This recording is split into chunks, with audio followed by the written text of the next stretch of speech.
Hello, everyone. I'm Tanya Rivera. Welcome back to CBSN. A new study shows just how divided voters who supported President Biden and those who supported former President Trump remain.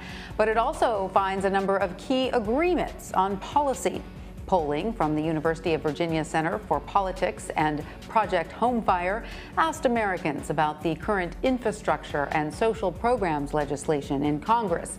The study found that more than 70% from both sides somewhat agreed on improving roads, bridges, the electric grid, water systems, and broadband. However, the report also showed voters don't trust those on the other side. For example, 8 in 10 say elected officials from the opposing party pose, quote, a clear and present danger to American democracy.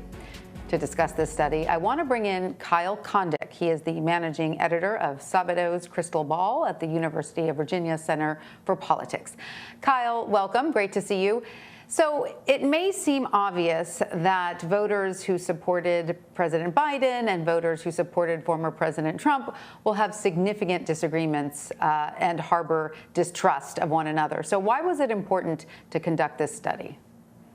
Well, part of what we're doing with this study, and we'll be sort of rolling this out in future releases, is not just talking about the divide, but also trying to identify ways in which there are certain avenues for compromise amongst the Biden voting camp and the Trump voting camp. And I think you do see that to some extent on some of the questions you highlighted, particularly about some of the aspects that I think are in the bipartisan infrastructure bill that passed the Senate with bipartisan support, but is currently held up in the House as part of the larger negotiations. Obviously, you do see some cross-party support for things like bridges and rural broadband and other infrastructure kind of matters. But I'd also say that it's pretty clear that there are some strong cultural and cultural divides between the two parties, policy divides between the two parties, and also a lot of distrust, as I think you also highlighted. And so it's important, I think, to think about these gaps between the two sides, but also to see if we could figure out ways that the sides might be brought together, or maybe certain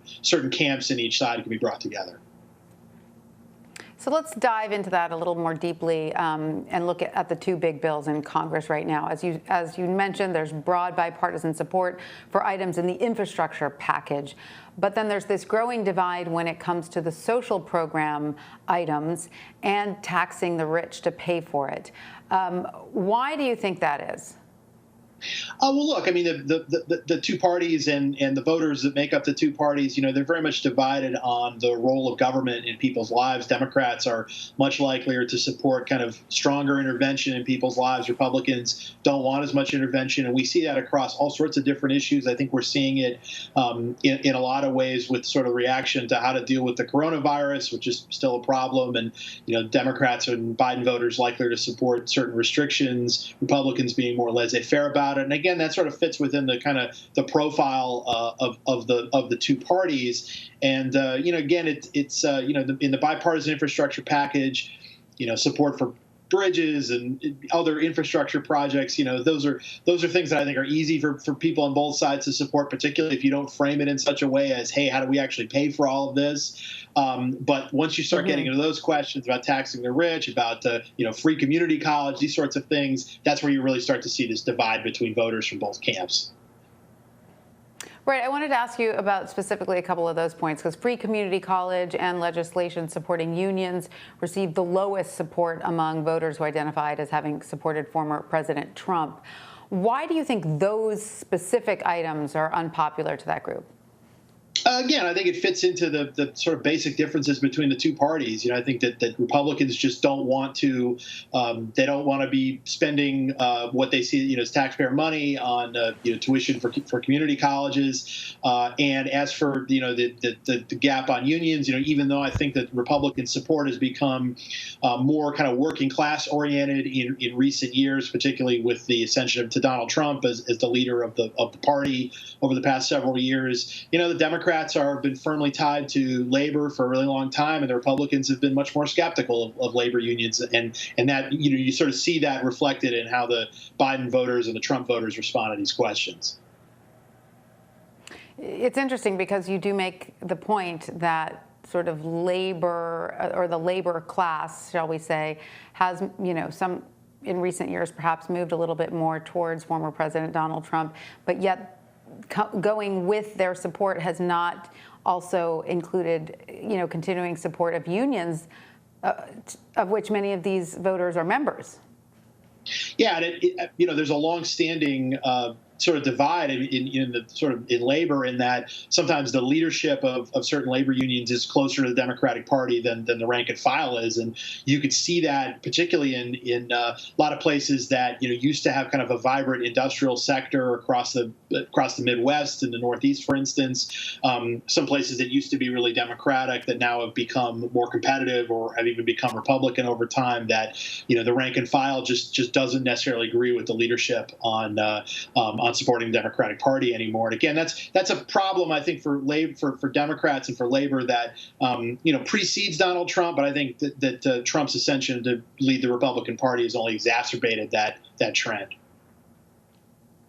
So, speaking of trends, let's take a look at the bigger picture, because a high percentage of voters somewhat agree the opposing party is dangerous and could inflict personal suffering.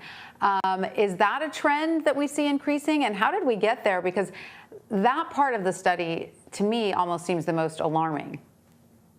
Yeah, look, I mean, I don't think it's any surprise that there's a lot of distrust among the two-party camps. And, this specific poll is the first time we've done this, so we don't necessarily have trend lines to look at from the past. But it does seem like pretty high numbers of folks who are, not just, they don't support the other side, but they sort of actively dislike the other side. And they really see the other side as sort of a threat to their well-being or to their sort of preferred way of life. And, I think we're just, I think this poll among, and other studies have found this. It just sort of shows some, I think, kind of alarming trends and things that I think, we need to think about as a country and try to fix these divides to some degree. I mean, look, there's always going to be division in American life, and that's what politics sort of exists to sort of settle those arguments and decide the course of the government in the country. But does it have to be as bad as it is? I hope it doesn't. Right. And I guess it is somewhat reassuring to hear that both sides do find common ground, again, on the most extreme measures. A higher portion of voters rejected succession and presidents having unchecked power, at least. So at least that is somewhat good news. We haven't gotten, sort of beyond the pale just yet. Yeah, I mean, again, some of the findings are alarming, although there are still, a lot of people who express support. For instance, they prefer 80% of respondents to this poll say that democracy is preferable to other forms of government. So that was, I think, an encouraging finding amidst, some other findings that maybe aren't so encouraging. Right. As long as our democracy remains strong. All right, Kyle Kondik, thank you so much for joining us. We appreciate it. Thank you.